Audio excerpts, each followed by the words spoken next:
Hello everyone. Today we'll be discussing conditions of the middle ear.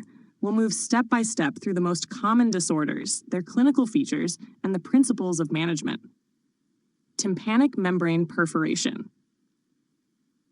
Let's begin with tympanic membrane perforation. This condition is most often caused by infection or trauma. Traumatic sources include skull fractures, explosions, severe blows to the ear, or foreign objects like cotton-tipped applicators and hairpins. During infections, perforation may occur when middle ear pressure exceeds atmospheric pressure. Clinical notes: most perforations heal spontaneously within a few weeks.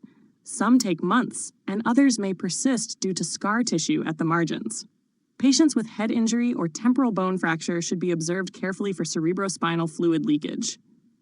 Management: protect the ear from water during healing. If the perforation doesn't close, a tympanoplasty may be performed. In this surgery, tissue is grafted across the perforation to restore integrity and improve hearing. Acute otitis media is one of the most common middle ear infections, especially in children, but it can occur at any age.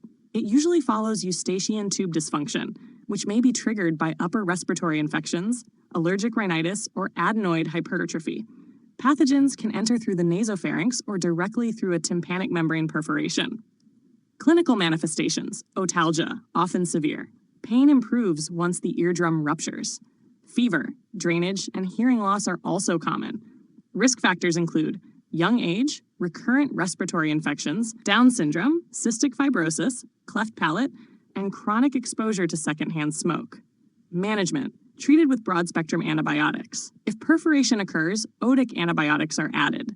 A myringotomy may be performed to relieve pressure and drain fluid. In recurrent cases, ventilating tubes may be inserted for 6 to 18 months.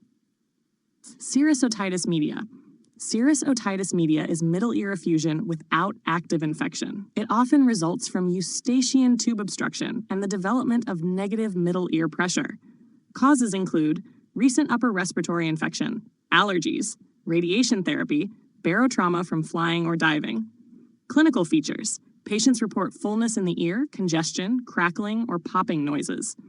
Otoscopy reveals a dull panic membrane with visible air bubbles.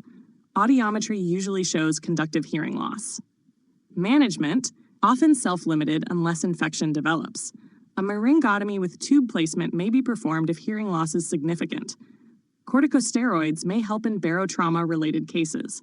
The Valsalva maneuver may open the tube but should be used with caution to avoid perforation. Chronic otitis media and cholesteatoma. Chronic otitis media is recurrent AOM that leads to permanent structural changes. It damages the tympanic membrane, ossicles, and may extend to the mastoid. Symptoms: persistent foul-smelling otorrhea, variable hearing loss, minimal pain unless mastoiditis develops. On exam, a perforation or cholesteatoma may be seen. Cholesteatoma is a cyst-like lesion formed by skin retraction and accumulation of debris. It can enlarge, destroy ossicles, damage the facial nerve, and erode into the mastoid. Patients may present with hearing loss, tinnitus, vertigo, or facial weakness.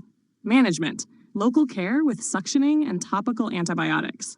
Definitive treatment is surgical: tympanoplasty to repair the membrane, ossiculoplasty to restore ossicular continuity, mastoidectomy to remove cholesteatoma and create a safe, dry ear. Nursing process: mastoid surgery. When caring for a patient undergoing mastoid surgery, nursing responsibilities are central. Assessment: gather history of infection, pain, drainage, vertigo, and hearing loss. Review audiogram results and note current ear findings. Nursing diagnoses may include anxiety about surgery and possible hearing changes, acute pain, risk for infection, impaired communication, risk for injury related to vertigo or facial nerve weakness, knowledge deficit about care and recovery. Key interventions: reduce anxiety by reinforcing information and answering questions. Relieve pain with prescribed analgesics. Prevent infection by keeping the ear dry, teaching wound care, and monitoring drainage. Improve hearing and communication using clear speech, good lighting, and assistive devices. Prevent injury by supporting ambulation, avoiding strain, and teaching to report any facial weakness or severe vertigo immediately. Patient education, Chart 59-7. Take antibiotics as prescribed. Avoid nose blowing, heavy lifting, and bending for 2-3 weeks. Keep the ear dry when bathing or washing hair. Expect popping or crackling for several weeks. This is normal.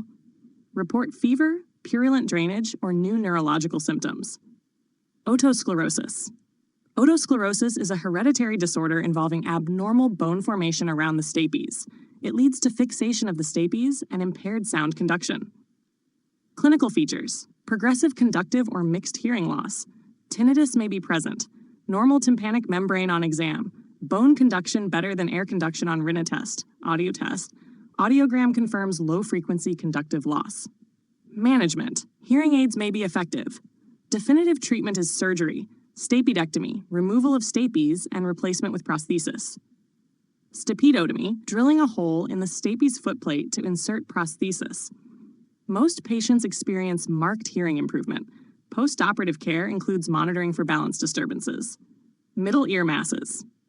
Finally, let's discuss middle ear tumors. Glomus tympanicum arises from the Jacobson nerve, appearing as a red mass behind the tympanic membrane. Glomus jugulare tumors extend deeper but are also usually benign. Treatment: surgical excision or radiation if surgery is not possible. Facial nerve neuroma, a tumor along cranial nerve 7th, presents with facial paresis rather than ear findings. Diagnosis: imaging. Treatment: surgical removal. Conclusion. To summarize, conditions of the middle ear range from acute infections like otitis media to chronic destructive diseases like cholesteatoma to structural disorders like otosclerosis. Understanding their clinical features, management, and nursing considerations is vital for effective care and prevention of complications.